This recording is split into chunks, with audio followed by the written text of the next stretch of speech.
Então, esses companheiros, eles vão circular várias casas espíritas e não espíritas, até ficar numa igreja midiática para depois se decepcionarem. E a dor fará com que eles façam um outro movimento. Como um paciente que chegou comigo, ele fechava os olhos assim, vai dizer assim, doutor, o senhor é o 11º médico. Foi a primeira coisa que ele disse. Eu tenho um problema de vista, não consigo abrir a minha vista, e o senhor é o 11º médico. Aí começou a dizer o nome dos médicos. Eu já sabia que eu era apenas o 10º. Eu já tinha consultado o 11º médico. Eu era o 12º. Eu sabia que eu era o 12º só. Porque ele não estava querendo cura. Ele estava querendo arrolar o número de profissionais para dizer para a filha que tinha lhe desonrado o quanto ele sofria. Que ele já tinha 12 médicos, depois de mim.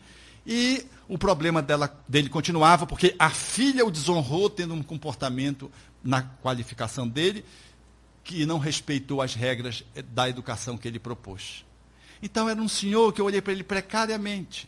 Quando uma pessoa chega falando mal assim de um grupo de pessoas assim que ninguém presta, quando a companheira na sua casa espírita vai falar mal do fulano, Beltrano, pode contar que mais tarde ele vai falar mal de ti. Porque ele não está querendo esclarecimento e atendimento. Ele está na viciação da fofoca, da maledicência e da calúnia. E ele vai falando, e tu és a próxima vítima. Então, nós precisamos compreender que esses companheiros que magicamente procuram o centro espírita, eles, dependendo deles, poderão ficar ou não. Mas se tiver essa estrutura rígida, eles ainda vão caminhar por muitos outros grupos, espíritas ou não, para encontrar no sofrimento o espaço de abertura interno para que eles despertem para a realidade espiritual. Quem mais quer perguntar? Me ocorreu agora que a gente podia... porque não vai dar tempo mais da gente ver o que precisa ver.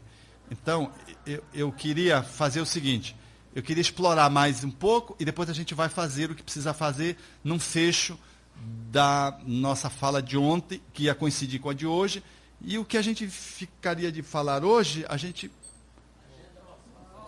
volta. A gente volta.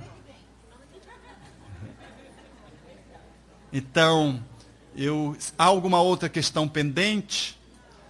Alberto, você falou que na recepção nós temos que abraçar a todos que chegam na casa espírita.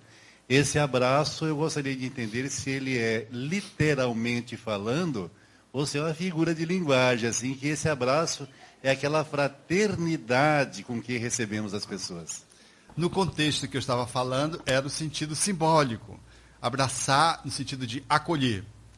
Até porque, no ponto de vista do atendimento fraterno através do diálogo, a posição do recepcionista, tanto quanto do entrevistador, ela precisa manifestar esse acolhimento, mas com um enquadramento social que exige cada lugar no campo da respeitabilidade e as individualidades.